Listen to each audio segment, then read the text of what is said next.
Clicking the button. We're doing this. Yeah. It's time. All the hype is over. Pulling up the notes. It is Corley Moore, Weekly Scrap, number 117. Tonight, I am honored to have none other than Chris Kessinger. He has been a student of the craft for over 17 years, currently a lieutenant with the city of Riverside, Ohio. He is the lead instructor and founder of Citizens First Fire Training. He is an active Fools member. He teaches at schools. He teaches at conferences. He teaches across the country. He has a deep passion for the blue-collar traditions of this great profession. He loves truck ops. He loves search. He loves throwing ladders. And most of all, he loves spreading his passion for this job. My brother, Chris Kessinger, welcome to Scrap, episode 117. Thank you for having me, brother. Honored to be on and even considered for it. It's going to be a good time. Checking everything, checking levels, making sure everything looks good. Is there anything I missed in the intro? Anything you would like to add? No, absolutely not. You did great. Perfect. All right, we're getting people logged in, making sure I got everything going. Dirk Janiak said, good evening, gentlemen, with a nice apostrophe in there. Good evening. Robert Queen said, good evening, brother. Glad Chris has a different shirt on. All right. Always wanted to see Kessinger on here from Mike Schroyer, and Justin Fraze says, hell yeah, Chris, with 3 exclamation points. So we're already getting the hype. This is going to be great, Curtis Kernan says, this is going to be great. Chris is awesome. There you go, love from Texas. Okay. Checking everything, looking at everything, clicking buttons. All right. I want to say this before we get going. I always started off with this lately. If you find value in the scrap, go to firehousevigilance.com, click the buttons, support the scrap. I never want to sell ads to keep the scrap going, so I always say it to people. Go support the scrap if you can, if you find value in it. So, all that being said, it's time to talk to Chris Kessinger. I wanted to start off with something that I don't think gets talked a lot about. I've never talked a lot about it on the scrap, but you are a combat veteran, correct? Yes, I am. And so I wanted to ask you, the similarities you see between military service and the fire service, and then B, kind of what are the misconceptions that people like myself, I've never served in the military, my whole life's been fire service. What are some of the misconceptions that I have? And so, and you can go any direction you want with that, but that's kind of where I wanted to start today with you. Okay. Yeah, now I spent just under 7 years in the Army. Did 3 combat tours to Afghanistan. Just over 2 years in time in country over there. Learned a lot. The only reason I went in the military to begin with was for civil service points, because early 2000s, trying to get a job in the fire service, you needed every point you could get. So I went in there and did it and learned a lot, had a lot of fun, became a medic in the military, learned a lot there, got to teach a lot, and they even paid me to jump out of airplanes, so can't complain for that. But there are a lot of similarities between the fire service and the military. A lot of it is selfless service. You actually truly mean and earn what that is in the military, because you're putting your life on the line on a regular basis, especially deployed. You're putting other people's well-being, whether that be your brother, your sister to your left, to your right, or the civilians that are in that country, above your own. And it's without question. It's something that I don't feel that a lot in the fire service truly get a grasp on, because they haven't been put into a situation to have to do that. A lot of people say that they'll put their life on the line and that they're here to serve them.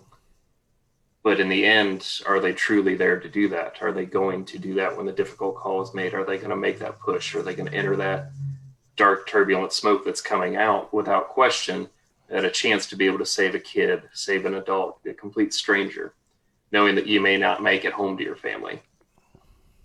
I mean, when you deploy, you're saying goodbye to your family. You're taking, the military even has you take a death photo before you go in your Class A's. So there's just a lot of things that the military puts into perspective that veterans, I feel, truly get the service, being able to put everything out there. And when we take an oath, we mean it with every drop of blood in our body. Love it. No, absolutely. Now, which branch, just kind of a brief rundown of your military history or whatever you're comfortable with, in fact. Oh, yeah. Now, I was in the Army. Okay. I did 3 deployments with the 82nd Airborne Division. Okay. So I spent most of my time in Bragg. All three of my deployments were to Afghanistan, just different parts of the country from 2007 to 8, 9, 10, and then in 12 for my last one. And that's where I received some combat injuries, accumulation between my second and third one that ended up getting me retired. So came back to the fire service and was lucky enough to get healthy enough and get back into it. Nice. It wasn't worth. It was like, so you paid with injuries for your civil service points. Oh yeah. Get a nice limp on a cold morning. Right on. Okay. There you go. And I want to tell everybody in the audience, get your questions ready as we progress, because we're just getting started. Okay. I'm going to lead right off the bat and get into, I'm going to throw Citizens First at you, because Citizens First is kind of what I heard of. And then I heard of Chris Kessinger, who is Citizens First. But I want to go, and I'm going to jump to number 3 and say Citizens First. Talk to me about how it came about. And of course the name, to me, it's self-explanatory. I think to most of the people in the group, it's self-explanatory. But give it to me in your own words, how it came about. A lot of frustration, having to remind people the oath we took that we're not number one, that the citizens that we serve are number one, and we need to be putting them first. It happened on a regular basis that I was having to remind people that we're not there to be in the recliners. We're not there to be comfortable. It's not about collecting the damn t-shirts. It's about getting out, putting the work in, investing in the career with sweat equity, and actually truly serving the communities. So I wanted that reminder out there, not only for myself, but for everybody else, that we're here to serve. We're not here for us. We're here for them. And that the citizens should always be first. Love it, man. So right off the bat, that gets us and takes us right into search, which I know you're passionate about search. So go with search. How much of a passion you have for it? What are we getting right in the fire service when it comes to search? And where are we missing the mark? Honestly, I think we're making huge turns, especially the past year or so, between firefighter rescue survey, the data that's coming out, everything that's going with it, in the change that we're making realistic training environments on the fire ground. So we're filling our towers with furniture, clothes, everything else that you'll find in a living area. We're not getting the sterile burn rooms that we've had since I went in. I mean, we can search a 15 by 15 clear concrete room and not find shit, but that's not going to be realistic to what we're going to find in a house. So I see a great trend in what is happening with that, being able to see the data that is supporting why we're going inside, why we're searching, why we're hitting these certain target areas with backed up statistics.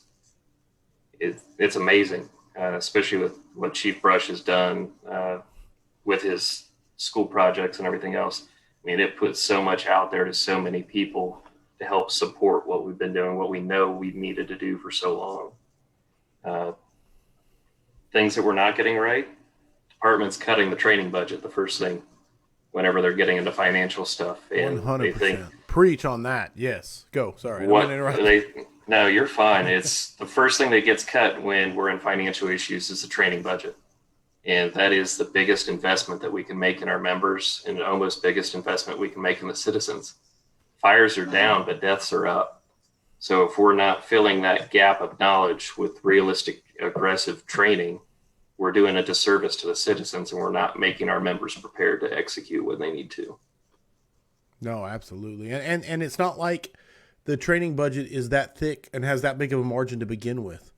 No, absolutely not. It's always a sliver of the budget to begin with. Oh, no.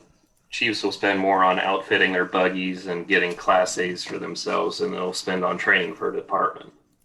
Love it, man. Might have the first sound bite. Hold on one sec. It's like 9. Okay. Moving back to the questions. Aggressive mindset. Aggressive is a huge buzzword in the fire service. Talk to me about what it means to you.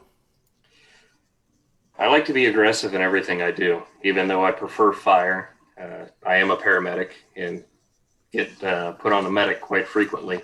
So no matter what I'm doing at home, what I'm doing at work, whether it be EMS skills, fire skills, training, working on stuff in the garage, you have to bring an aggressive mindset with you. You have to have that mindset of wanting to succeed, wanting to be successful in what you do and complete the mission. So if we don't complete the mission, we have that half-hearted of, well, if it doesn't go my way, that's fine. fuck that. You have to have that winning mentality. Yes. You want to win at all costs. You have to bring that, and you do it through aggression. Aggression is a good thing. It's not a bad thing. Competent and aggressive firemen is what saves lives. The timid, scared, uneducated, untrained, and unwilling are the ones that are killing people. Love that. So aggressive goes hand in hand with competence is what I'm kind of digging out of that. Yeah, as long as you train. I mean, you could have an aggressive behavior when you're doing stuff, but if you don't have the training to build that competence that goes with it, and you don't have the on-the-job experience, everything else, then you're not fulfilling it. Awesome. Pulling it up. Getting my notes back. Firemanship and mediocrity. What do you think of these two words? They don't belong together. Firemanship, to me, goes hand in hand with training, competence, aggressiveness. It's a blue-collar profession that we have to remain as a blue-collar profession. We have to put work. It's not a clean job. Our bunker gear should be getting dirty from training, from calls, from putting work in. Our uniforms should be the same things. Yes. We should have to wash our hands multiple times a day from getting gear, getting tools, checking under the hood, making sure our apparatus is ready to go. A white shirt would not go well. I mean, just like Chief Mo Davis, his white shirts don't stay white for long because he puts the work in. He's out doing stuff. And that's how it should be. We have to be putting the work in. It's a dirty job. No, and Dirk said it best. He said, people confuse aggressive with reckless, talking about the earlier topic. Justin Frey says, you have to hate losing more than you like to win.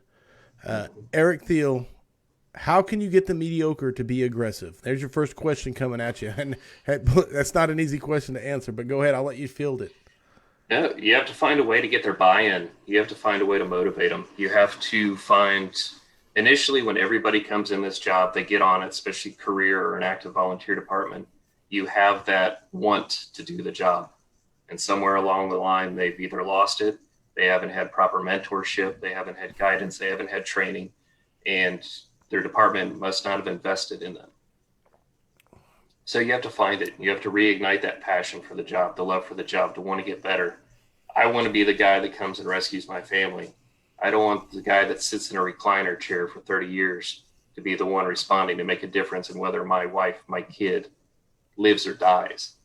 I don't want to live with that. I don't want that showing up at my house, so I'm not going to perform that way when I'm showing up to other people's houses. Right on, right on. Okay, coming at you. We've got Brandon Morgan wants to know, talk about the crib dump method for those who may not have yet learned it. Love the crib dump. Like Chief Rush was showing back in his color pictures that he was showing in the houses, each foot of rise that you're getting in a house when you get a well-involved fire can be a change of 100 degrees or so. Right. So most cribs are about waist high. So you can be in the 250, maybe 300 degree range. Because we know unprotected airways start to burn and start to fail at around 180 something degrees. So being able to facilitate when you're searching a crib, instead of standing up, we stand up and we're looking over a crib, we find something in there, our natural instinct is to pick that up and bring it up. And we're bringing it all into the bad shit that we're eating. Right. Another foot, a minimum, another foot. At least. Right. And then because we're standing holding the baby, we're going to try to run out. So we're keeping them up in that bad environment the entire way till we get to the front door, whatever means that we came in. And not only that, we're taking a bigger thermal insult to ourselves, and Sure. our gear holds it. So being able to get that crib, pulling it onto your thighs, puts everything into arm's reach to where you can reach everything that's in there. Not only are you reaching everything, but you're feeling all the weight shift. So if I feel a heavier weight on my right side, I'm going to check that out, whether it be toys, a baby itself, or babies, since we know not every parent is great and you're going to get multiple kids into a crib. Sure. In some of the environments that we work in. So you're able to feel that weight. Not only that we're able to feel that weight, if we can't see in zero vis, we're able to bring that right to our face, and we're still in a more tenable environment. Right. As soon as we're able to identify that, we're able to keep that the baby down in the cleanest air that we're in for passive air exchange, helping protect that airway.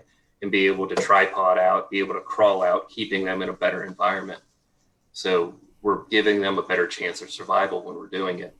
And we're also making search a lot easier to where we're not going to miss something. Because I know my kid sleeps with a whole bunch of shit in his crib. Right on.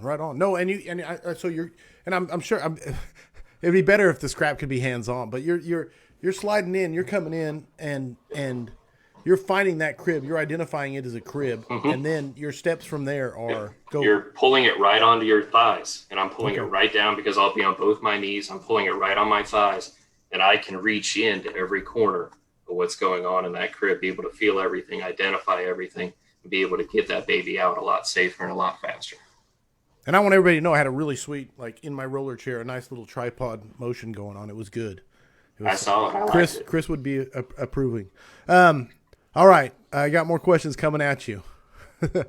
Robert Queen wants to know, what is your go-to tool coming off the rig and why? I'm a company officer, so my go-to is a Halligan. Okay. I carry a Pro Bar at work, and that's my go-to. Depending on staffing, I may have just 2 of us, or I may have 4 of us on the engine. So with the Pro Bar, I'm able to force entry. I'm able to get in. I can do initial opening up. Also for higher windows, for trailers, stuff like that, it gives me something to be able to get into the window a little bit faster. So for that, I like a Pro Bar, but then I'll also take a 5-foot hook with me and leave it at the front door. So whenever we get initial knockdown and primary is clear, I have it to be able to open up too. Nice. Now on the Halligan window entry and all that kind of stuff, do you carry webbing? Yes, no, maybe so. You're a webbing fan. I have webbing in the pocket. Do you have it looped, or you keep it open, or what's your go-to? It's daisy chained. Okay. That way it stays a little bit cleaner, and then it's able to come out and has 2 handles sewn in. So I'm able to chunk it in and be able to keep it. Very nice, very nice. Okay. Benjamin J. Smith wants to know, as a young officer, I have a hard time, getting older members involved. Well, it just scrolled. Please hold. Involved in training aggressively. What advice do you have for getting more guys involved in that aggressive training? Again, you have to involve them. When we get the training going and everything else, I like to involve my senior guys. I mean, they may not have been active in the 5-10 years that I've been around, but if they've been around 15, 20 years, at one point they were, and they've picked up a lot of skills, knowledge, and little things that they've put away during that time that we can involve them in. So if we start to slowly involve them, getting their opinions on stuff, we're going to start getting their buy-in. They're not going to feel like an outcast. They're not going to want to hide away.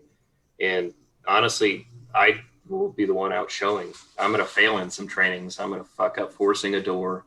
I'm going to do something, and I fail in front of the guys. But then I recruit myself. I'm able to get through, and because the amount of reps I've put in lets me be able to accomplish what I'm doing. Love it. The wood doesn't want to break every time how you want it to. It's not going to be an easy force. Sometimes it's going to make you work for it. Being able to get all those reps in allow you to be able to overcome that. So I'm not afraid to fail in front of my guys and show them that I'm not perfect. Dude, I'm always going to put the work in with them. No. If you make it okay to fail, that is the number one way to get buy-in in your training, man. 100%. As the instructor, as the leader, as the senior man, if you can make it okay to screw up and say, hey, this is where we do it, right here, so that we don't do it there, Absolutely. And there's no guarantee we won't do it there, but hey, the more we do it here, the less we'll do it there. I'm okay with fucking up on the training ground because it's a learning experience and I'm growing. And I don't want to do that on the fire ground. That's why I think one of the most toxic things people can do is be like belittling of people who screw up in training. That's like the most toxic behavior that is allowed, and I don't know why it's tolerated. Nope, I fuck up more than any of my guys ever will, but it's because I'm putting in a lot more reps than them. There you go. All right, good answers. Where am I at? I had a question about search, and I wanted to get back to it. In your opinion, this is from Alex Baird. Alex Baird wants to know, in your opinion, Chris, how can we change the search culture away from it being a crime of opportunity? I love that terminology, by the way, the wording of this. A crime of opportunity and more of a must on each fire. Honestly, I think some of the departments aren't going to learn until they get sued. And you're starting to see that on Fire Law Blog and everything else. Lawyers are starting to hold fire departments accountable for not doing VES, for not doing search, for not prioritizing it, or for them finding a victim 2 days later because they didn't do their job. So for some of them, I mean, the only way people are going to learn is when they start to get sued. But it's a damn shame because lives are going to be lost.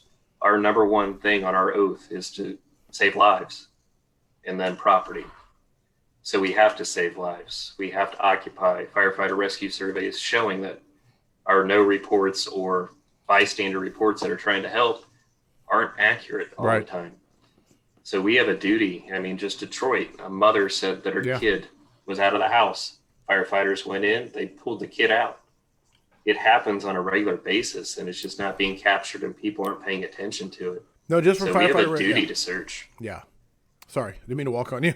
Oh, no, you're fine. I think the number of 6% of the time that they say everyone's out, the report of everyone's out, 6% of the time is incorrect, which is just a very high percentage for something we take. A lot of departments take as gospel and say, okay, well, I guess we don't have to search now. So.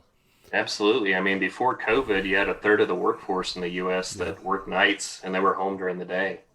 Now that number's up even more. Yeah, we don't have an accurate no data number on that whatsoever on how many people are and when. I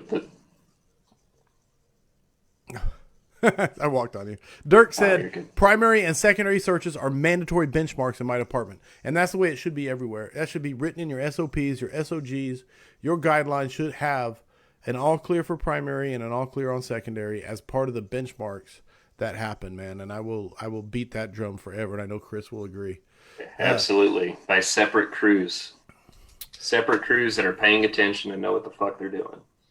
Corey Strope said, I try and find something that those older members are good at, get them involved by teaching that component, and then roll them into the scenarios. Dude, that's solid advice for getting older guys involved. Absolutely. All right. And Dirk said, aggressive recliner training? Well, there's always that. Joey Ostendorf said, failure and mistakes is where we find growth. Yes, lots of good comments. Reps for the win. All hail Reps Everett, my man, showing up. Someone said, did I mention Seguin, Texas in the house? I think I did. I'm sorry, guys, but I meant to mention it. Yes, Mike Centaur said, a lot of guys are afraid of training because of the criticism they may face when they screw up. And that is the mindset we have to fix, man. We have to make it okay to screw up in training. Training is where we screw up. All right. Looking for the next question before I go back to my notes. Justin Wolt said, I love it. A company officer willing to show his failures. Yes, man. Lead by example. Chris lives it. Everybody I've talked to that knows Chris says he lives it. Blaine Redwine, here we go. What advice would you give to someone relatively new to the fire service with little experience to back up training ideas on getting people with more time on the job than you off the couch? And so it's kind of the same thing again. Awesome class in New Braunfels, Texas last month, by the way. So, again, I mean, there's a recurring theme here of how do you get people involved? Honestly, I started paying for some guys to go to trainings with me. So I took the financial obligation off of them, and I invited them to go with me. And some of them were the biggest naysayers in our department that I worked with. And after getting them to go, and it was actually to a Fools event, we started getting massive change, massive buy-in. Nice. And they started getting back into it. Sometimes it's a financial thing for them. Sometimes they're scared. Sometimes they just didn't have anybody to go or what that is. But if you start getting them involved with it, being able to bring outside instructors in or taking them to outside events, especially Fools events, I mean, they make it so affordable to be able to get these great trainings in there. You can't go wrong with any class that a Fools chapter is putting on. And get the guys out there.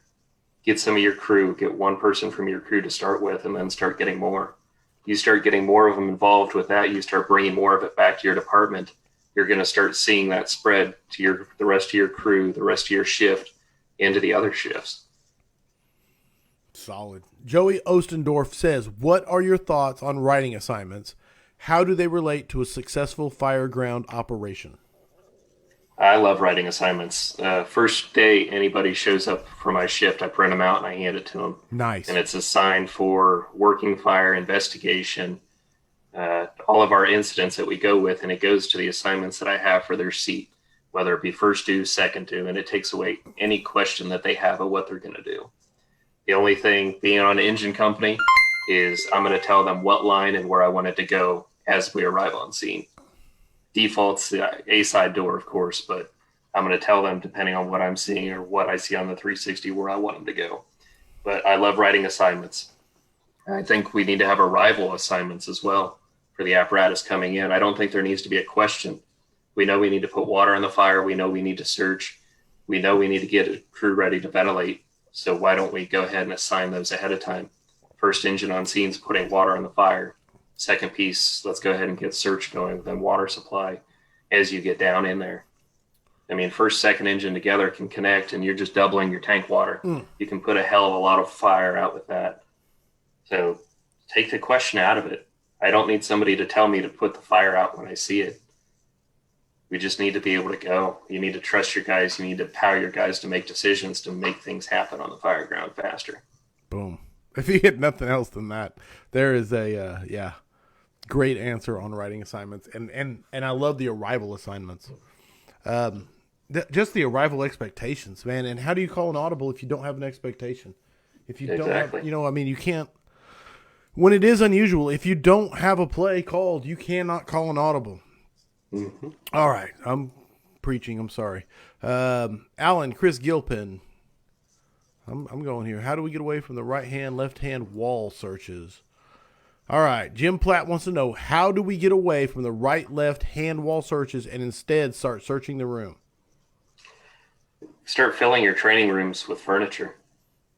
I mean, you go around my house, most of your guys' houses, you're not going to be able to follow the edge of your wall. You're going to have couches there. You're going to have beds there, bookshelves, computer desks, everything that's in there. So we have to make it realistic. You take somebody into a fully furnished room, you can show them the actual area that you're searching. One person can do a bedroom with a couple seconds, be able to get in there, get on the furniture, and to be able to see that. We're not in the sterile concrete rooms that we had during all our recruit academies that I had, that we were teaching, hold the ankle of the guy in front of you so you don't die. So we have to make it realistic. We have to get them in there and we have to show them the benefit.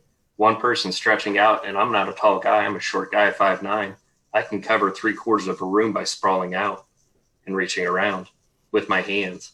So I won't search with a tool in my hand either. I'm going to leave it outside the room.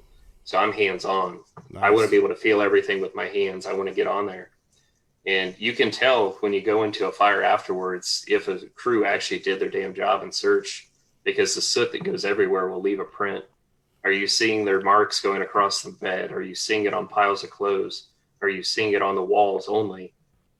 So there's a lie detector right there when you go in of how effective your search crew was. Nice. So you have to get them in the environment. You have to take their visibility away, and you have to show them how we're finding the victims. We're not finding victims in a corner behind a couch. We're finding them on the couch. We're finding them on the floor. We're finding them in a hallway, means egress, or a bedroom. On beds, are we just scanning with a tick to where we may not be able to see them except shape outlines? So we have to get in there. We have to get hands-on and be able to recognize what we're doing. Love it. Everett Mansfield, All Hell Reps, has a question. And again, go whichever direction you want with. In a short, and I know there's a lot of, what am I trying to say? Scenario-based question here coming at you. But I'll throw it at you anyway because I like the question. In a short-staffed situation, a 2 or 3 man engine, when you are first due and the second is 10 plus minutes away, so we're talking task saturated, manpower limited, we address fire attack or search first.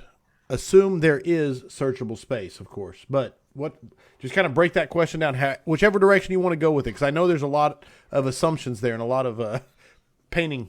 Go ahead. Honestly, a lot of it you're going to be doing at the same time. I lived at the career department I was before this. I mean, we'd have 15, 20 minutes before our next piece got on scene. So you'd have 2 to 4 career members that are on that engine to put the fire out, to do the search and be able to remove anybody that you'd find. So as an officer, I'm going to be leading the way. I'm going to have my nozzle guy stretching line behind me. I'm going to take the door and I'm taking him to the seat of the fire to start putting water on the fire. And I'm searching off that. If I find a victim I need help, he's able to come back and help me get the victim out. Or the 4th guy that's there is able to come in and start doing that as we're starting to make a means out. But we have to control the fire in that situation as well. imminent rescues, stuff like that, people hanging from windows will always give us an audible to where your engineer may have to start putting water on the fire for you while you're executing that rescue. But if you're going in, having to find the fire, put the fire out, and search for victims, you're going to have to do both at one time. You're going to have to be comfortable just being in earshot of somebody as you're doing a search away from the line, or letting your nozzle men know as soon as you put water on that fire, start searching that immediate area. As long as you can hear me and I can hear you, we're good to go. Love it, man. And there's your answer. And it wasn't even controversial in any way, shape, or form. Didn't even need more details painted in. Dirk Janiak wants to know, search crew right behind fire attack, same floor.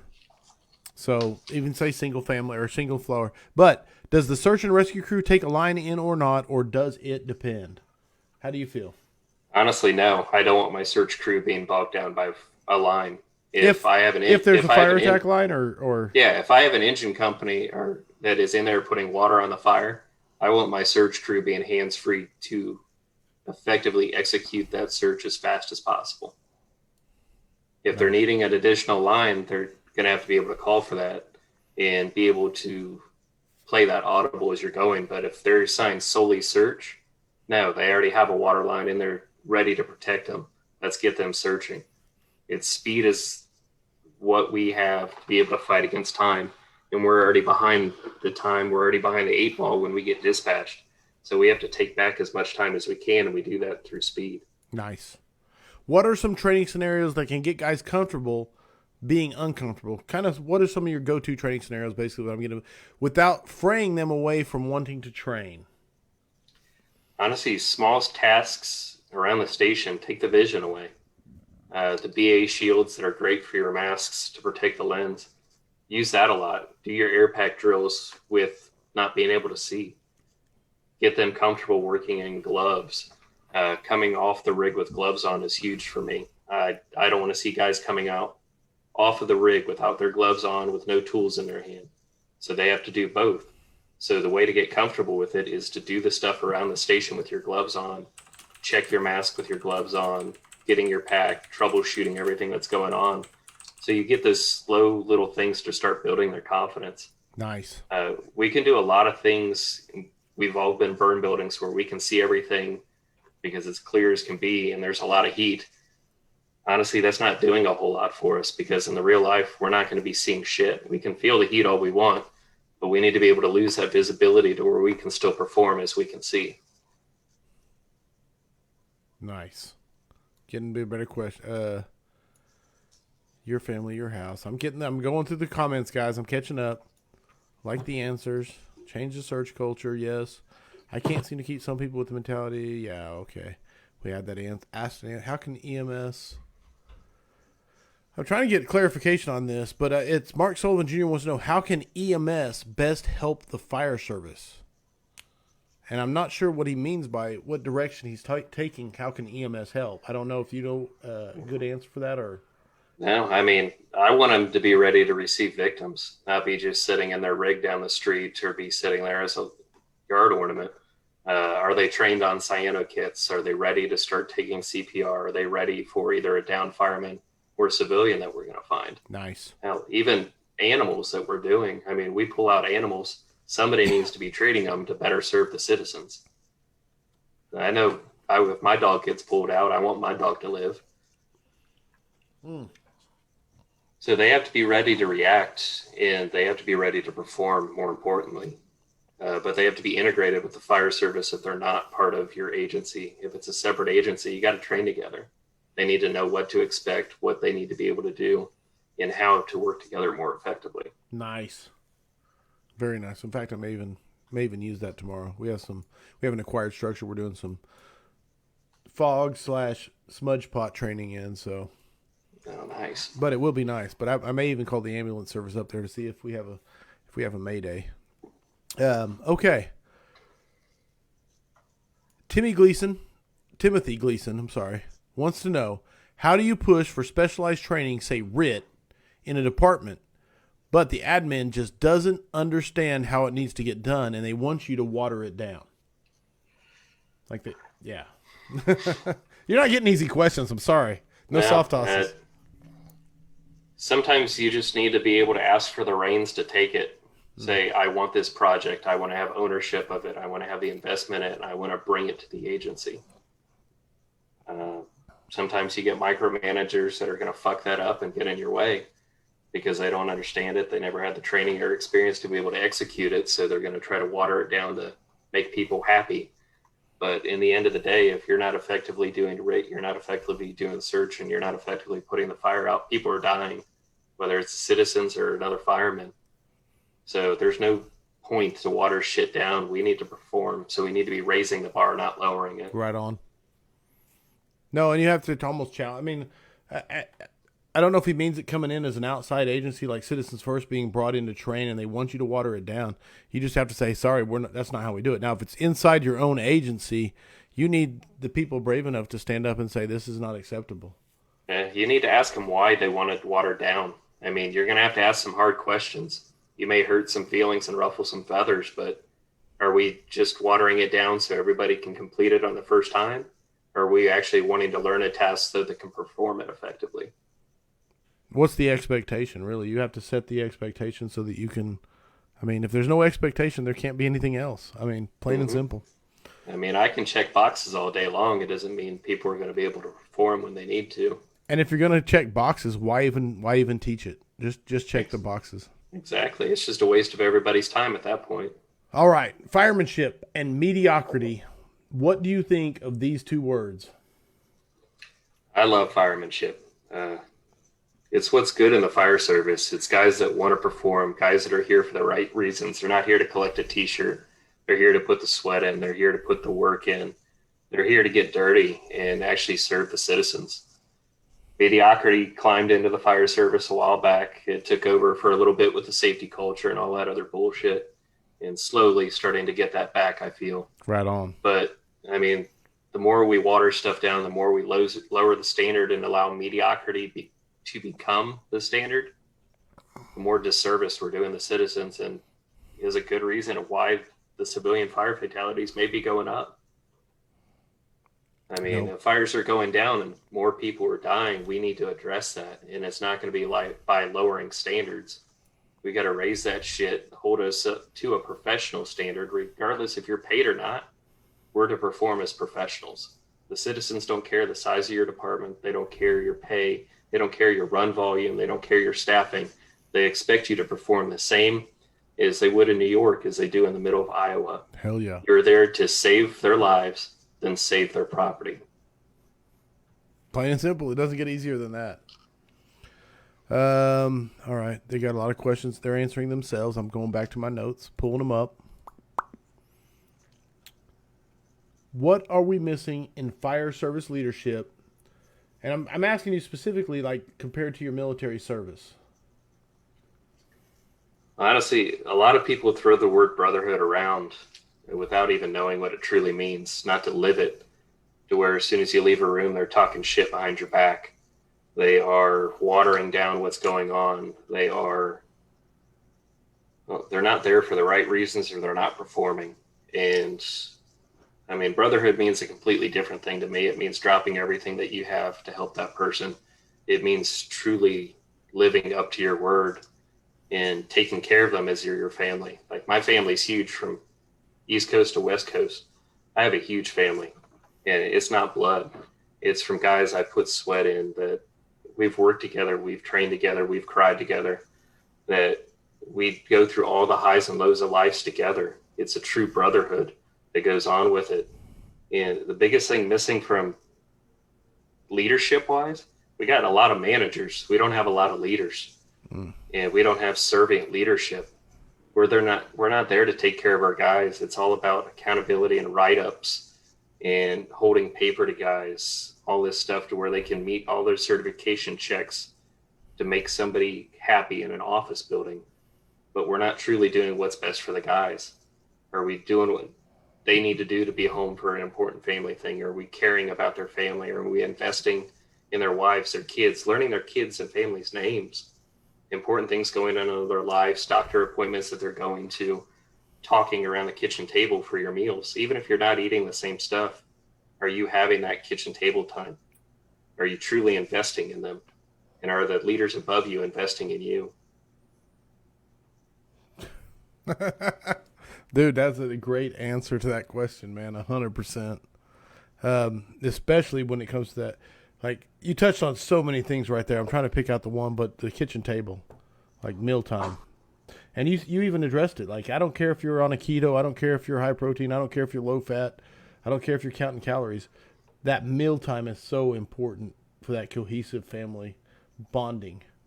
Absolutely. I mean, I'm a picky eater, so I may be eating a bowl of cereal while they're eating something else, but I'm still going to eat with the guys. Yeah. I'm still going to sit out there, even if I'm not hungry. I'm going to sit there, talk to them, and bullshit with them. And you do that with intentionality? Oh, yeah, absolutely. I make it a requirement for the guys I'm working with is we're going to have our meals together. Love it, man. We're going to have that time. Mitch from I'm catching up here. Oh, we got a lot of questions coming. Here we go. Thanks. I'm loving it now. How do you deal with chief officers that bully other officers that push for more and better training to progress forward as a department instead of being stuck with the same tactics we have used for the last 30 years? That's kind of a mantra that keeps repeating itself. Like, how do you deal with these old dogs that just refuse to learn? So you have an answer for them. I mean, I know you've heard the question before. Oh, yeah. It's something I even struggle with at times. I mean, sometimes my mouth runs and I say exactly what I'm thinking, and that doesn't usually always go the best for me. Some of them don't like me, but you have to be persistent. You have to keep that constant pressure on it and start bringing data, start bringing the facts, start bringing everything that you have as evidence to support why this needs to change. I mean, some of them may read a couple pages out of a ULNIST study and think that their new tactic is the way to go because that's what their safety culture has hung their hats on, trying to make a name for themselves. And they didn't read the other 698 pages that were in the study because they didn't want to put that work in. Yeah. So it's about bringing the full picture to them and explaining the why. We're not wanting to do this to be cool. We're not wanting to do this to destroy gear or any of that stuff. Nobody has a suicide wish. Right. Everybody wants to go home to their family, but we have a mission to complete and we need to be able to perform it. We need to be able to save the citizens that have entrusted us to do that. And we're not going to do that by standing in the yard, by rattling off some 30 acronym fucking bullshit. We need to be able to perform, and we need the training, we need the experience, and we need the leash loosened to be able to do that. And do keep one thing in mind, because I want to springboard right off of what he says, which I agree with everything Chris just yes, especially on the acronyms. But you know, those old dogs that are hanging on to their 30-year-old tactics, man, there was a time when they were plugged in and they learned those tactics. And those tactics were the de facto way things were done at your department with your gear. And just keep in mind, you never, always be learning, or you may find yourself as that 25-year guy clinging to those tactics that have passed you by so long ago. I mean, even with that, most of your older guys that are feeling that way, or even younger guys that are dead set in the tactics like that, are they attending outside trainings? Are they going to conferences? Are they investing in their career with training? Are they just regurgitating everything that's been told to them at that department their entire career? The way we've always done it. You know, I mean, training to me is an investment. Our career, we're in it for 20 to 30 years. You have to invest in that to be able to get a return. Nice. All right. What times that searching an empty house isn't worth risking? Yeah. 10 pounds of pressure, 100% of the time. Data outweighs opinion. There's answers there.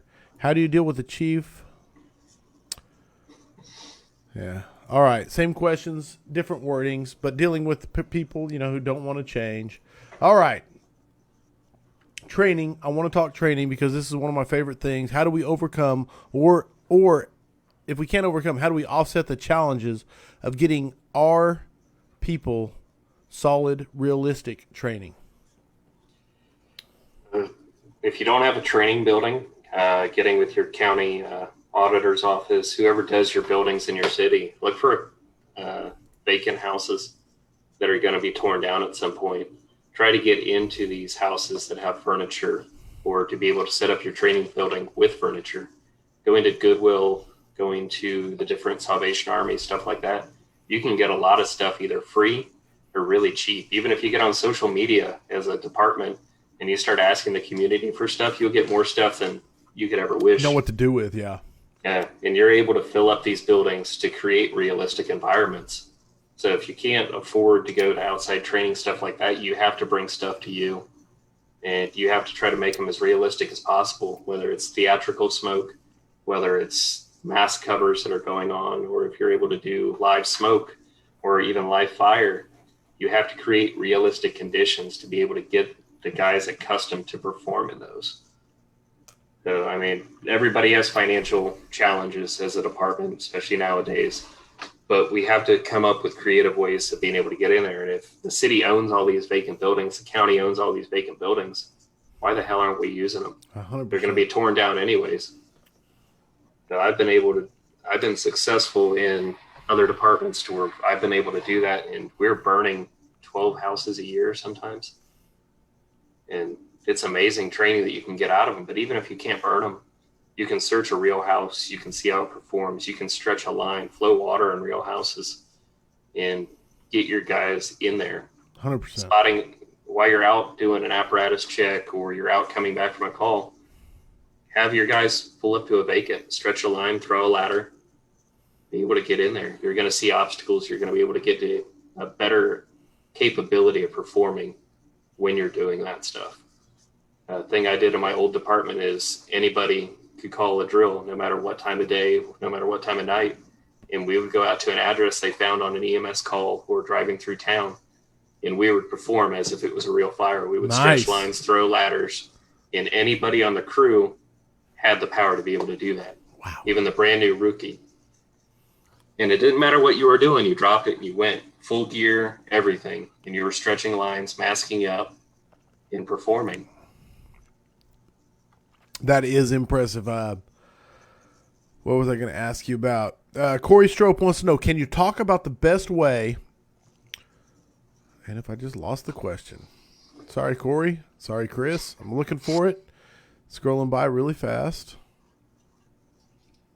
Let's say it. It wasn't that far. Okay, can you talk about the best way for an engine company to support the search, i.e. searching off the line, etc.? Yeah, I mean, depending on how you're running with it, I mean, we all have that responsibility of search, whether if you're having to get a hose line in place and you're in a room in contents, does your nozzleman have a couple seconds before he opens the bail and you get whiteout conditions, be able to search that immediate fire room? He can do that real quick while you have decent lift and everything from the fire burning. And your backup guys, as soon as the nozzle's in place, it shouldn't be moving a whole lot, can break off and start hitting the bedrooms, start hitting the bathrooms, your hallways, your means of egress, and everything else.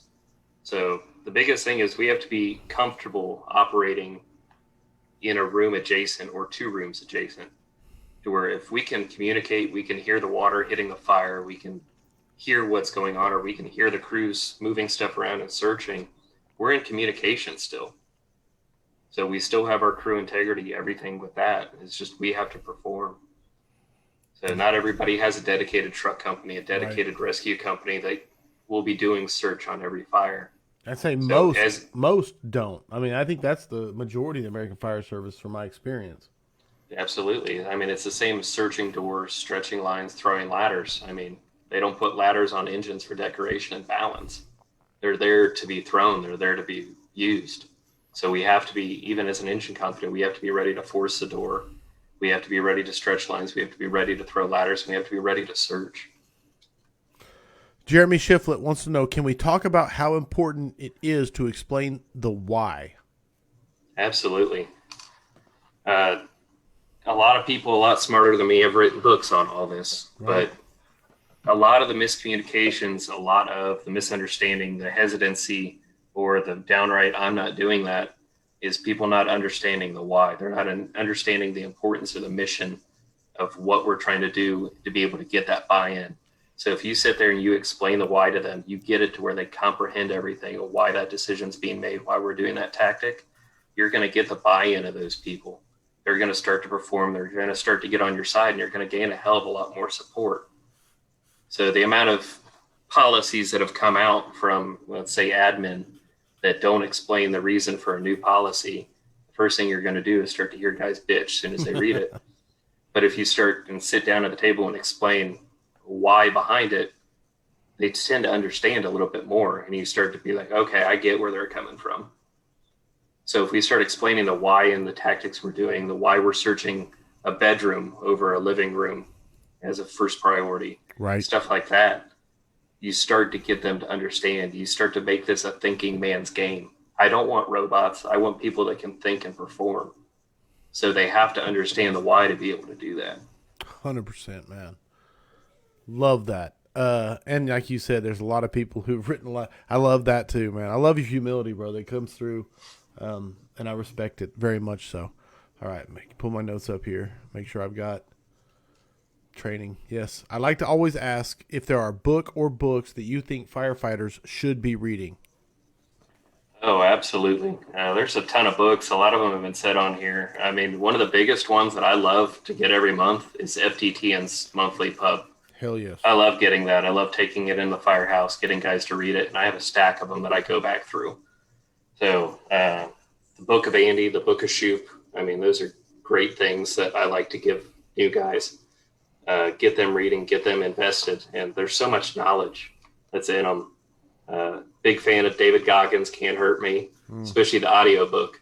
You get a lot more out of that audiobook than you do really? the paper. I read it. Oh, so yeah. I haven't heard it. So yeah, listen to Audible. Okay. It's kind of like a podcast. He brings in so much more of his life into it. Okay. I enjoyed the book, so when you say that, it caught my attention. Yeah, it's amazing. So I definitely would go with that. And one of my biggest ones is The Mission, The Men and Me. Yes. I love that book. I mean, there's a huge list. Without a doubt, you got good ones already. So, I mean, no, you can keep going. Don't get me wrong. People, that's one of the greatest things. I've got Whit is man. I should have put his. I should have wrote his. Whit Dotson is working so hard to update the book list so that it is up to date. So I was keeping track of it up through episode 50. So it tells you how far behind I am since we're on 117. But Whit is updating it, man. And so I really hope that it works out good. And he took the reins completely on his own. I said, hey, run with it. A lot of you have been asking about I haven't asked the question, but a lot of you have asked the question over and over. How do I influence? How do I change? How do I make this impact? And Nick Griffin wrote this, so I wanted to read it to everybody. He said, definitely on the bay floor, one crew at a time. Let the rest see you perform, and they will get interested, and it will slowly spread. Mark Von Oppen says, big change happens slowly. So I just wanted to read that because he addressed a lot of those questions. I didn't want to leave them unanswered, but Chris has answered it, quite a few times tonight. And then one more time right there. Yeah. Amanda Miller said, Goggins' audiobook was phenomenal. Jim Platt said, what is the Book of Shoop? So there you go. I'll throw it to you. I'll try to find the link and be able to post it up. It's a great book. A lot on engine company operations, stuff like that. So I'll try to get that posted so people can see it. Perfect. And be able to download it. It's like Book Andy. I was able to print it out, take it to the local office store, and get them to bind it for me. It's much like the Book of Andy. It doesn't actually exist. You just got to find a copy of it and then kind of make it yourself because it's not a real book. It's a collection of articles and wisdom that people have put together. Oh, there you go. Dirk, it's already on top of it. So there's the answer. Perfect. There's a link right there in the chat. All right, Chris. Every week on the Weekly Scrap, we have a thing we do. It's called the 5 Questions for Firefighters. We are approaching the end of the original 5 questions. You may be one of the last. I think 120 is where I'm going to... I haven't actually set a hard guillotine deadline for when I'm going to switch. But we are approaching the end. So the answers are 100% your opinion. The points are completely arbitrary and passed out by me. So... my friend, Chris Kessinger, Citizen First, Fire Training, are you ready for the 5 questions for firefighters? Absolutely. Send it. All right. I like send it. Here we go. Number 1. What is the number 1 issue facing the modern fire service? lack of true servant leadership. Uh, we have a lot of managers that are in positions, stuff like that. A lot of people that are after the bugles, the T-shirts, and all the fancy fucking titles. But you have to be there to work for your guys.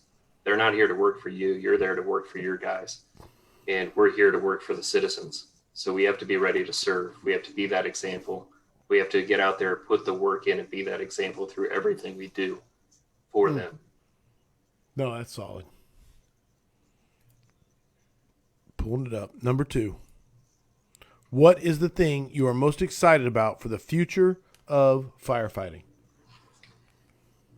Honestly, the social media, everything that's going on is getting a whole bunch of great information, trainings, events posted that more people can get to them. Even through Zoom and everything that people are able to do, I think we're able to hit a lot more stuff and get a lot more training of the right information out to people that can afford it, that can attend it, and everything else. So to see where the technology goes to be able to do that and just to spread the word. Initially, when you get on, then you may feel alone when you're that outlier that is fighting your department, all the mediocrity that's going on. You get onto social media, you find an entire family that's going through the same shit that can help you. You're able to network and create more brothers, more sisters at training events, travel the country, and get that buyback to be able to reignite the passion that you have and to help spread that back at home. Love that. No, and dude, it's hard to argue with that, especially the positive side of social media and the way you explain it right there with family. 100%, I give max points on question 2. I mean, there's a lot of negative social media too, but that little snooze button for 30 days is amazing. Hell yeah, and you touched on it really well in your answer, and that's the reason I don't say it lightly, because a lot of people have said social media and not got a max points from me because I'm arbitrary and it's whatever kind of mood I'm in, but the way you explained it was 100% about you can identify with people and connect with them and literally extend your family of passionate people that care. And so I really love that and identify with that. So I hope that comes across. I'm going to ask that, Westbrook. I really am. Hold on. I'm going to get through the 5 questions. I don't want to interrupt them. Okay. Number 3, best rank or position to be in the fire service. I love the company officer. It's where I'm at now. I mean, I'd be happy spending the entire career as a company officer. We spend almost 3,000 as a career. We almost spend 3,000 hours a year with them. They're your family. You're able to influence that company. You're able to build it, and you're able to ignite that passion in all the junior members that are there. So beautiful. I love being able to lead from the front and be the first one in, last one out. Can't knock it. And if you know me, you know that max points is always company officer, period. So that's probably the easiest question. Unless you're feeling froggy, that's the easiest question to answer of the 5 questions. 100%, brother. I can't. I miss it every day. I really do. And I think it's the greatest thing on earth. So, best advice you have ever received? Stay hungry. You have to stay hungry for training. Get out of your comfort zone. Go to training events. Be willing to fail in front of complete strangers. You have to stay hungry and you have to stay aggressive in what you're wanting to do. If you don't, you're going to lose the passion. You're going to be like those slugs that are in the fucking recliners every day. And you don't want to be that way. So get out there, make the difference, be vulnerable to fail in front of people, get comfortable in your gear, and keep going after it. Dude, I would say that if you could get people to buy into that message of just, hey, it's okay to screw up in front of other people, you would fix like 90% of the problems with training. Come to any class I teach. You'll watch me fuck up stuff left and right, but I'm going to keep going and I'm going to put the work in. There it is. By example. All right, final question, and it is heavy fire. And I know you're a truck ops guy, but I'm saying heavy fire, searchable space. Would you rather be assigned to the nozzle or first in on VES? I hate the nozzle, so I want nothing to do with it. I'll go for VES all day long. I don't even want sprayed on the fire ground. I'll get pissed. Not even sprayed. And there it is. Very definitively so. The 5 questions for firefighters, according to Chris Kessinger, and with his answers, that officially makes it scrap number 117. If you'd have told me I'd have 117 scraps at some point, I'd have called you a liar. 117 in the books with you, brother. Oh, greatly appreciate you having me on. It's been awesome. No, it's good times, man, and I love a lot of what the whole message you bring. How can people reach out to you? How can they get a hold of you? What's the best way to book a class, etc.?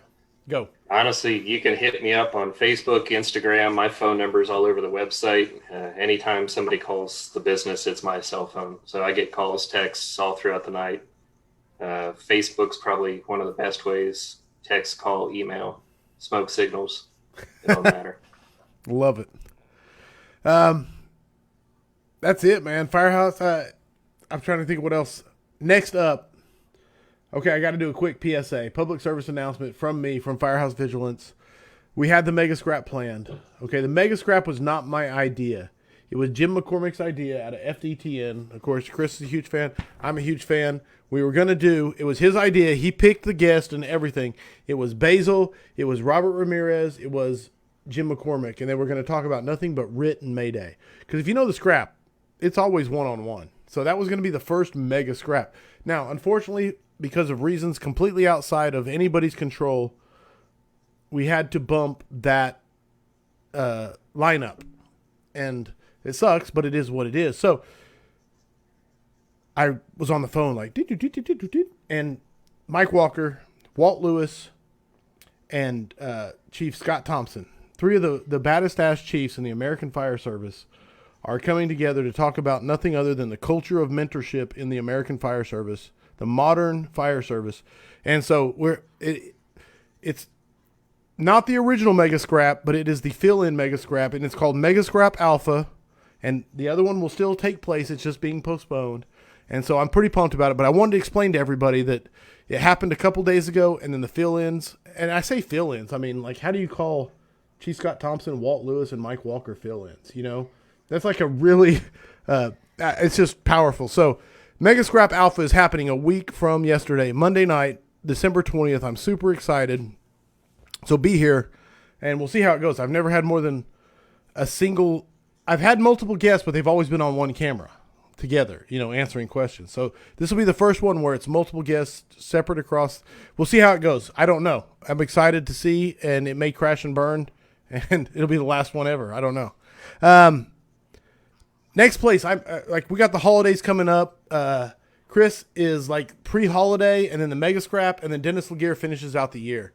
And so that's like pretty exciting for the scrap. Enjoy your holidays as they approach. And then the next thing I'm heading to out of state, I've got a couple small stuff around here, is CF Tactics Fire School. I'm teaching there, really pumped to do the 9 L's of leadership. If you want to learn all about leadership according to me, be there. And I'm excited. But if you see me there, get a picture. I want to do completely keep doing the Mutts Don't Scrap pictures. I put out, I know I got a lot of housekeeping here. I'm sorry. Christmas 20. Go to firehousevigilance.com. Buy swag, buy gear, buy stuff for anybody in your life that likes Firehouse Vigilance stuff for their Christmas stocking stuffers. But save 20% on anything. And always, I want to say, if you think the scrap brings value, support it there. There's donation buttons and subscription buttons, because I get contacted every day about people who are like, hey, will you hawk my crap? And then I listen to other podcasts where they talk about ads for like the first 5 minutes, and I hate them, and I don't want to do that. So if you love the scrap, support it. I'm going to keep it like this. Christopher Frazier, Craig Starr, thank you for this week. Other than that, Chris, I hope you had a good time tonight. Oh, I loved it. Thank you, brother, for having me. I love your message, man. You got a lot of people who passionately believe in you, and they've been talking throughout. I wasn't able to read all of the hype, so I was looking for the questions. It's a good problem to have when you can't keep up with all of the comments. And so you definitely have a lot of supporters. Yes, and it's great. So for everybody else, remember, mutts don't scrap. I hope the tone stays silent unless it's burning. Everybody stay safe out there.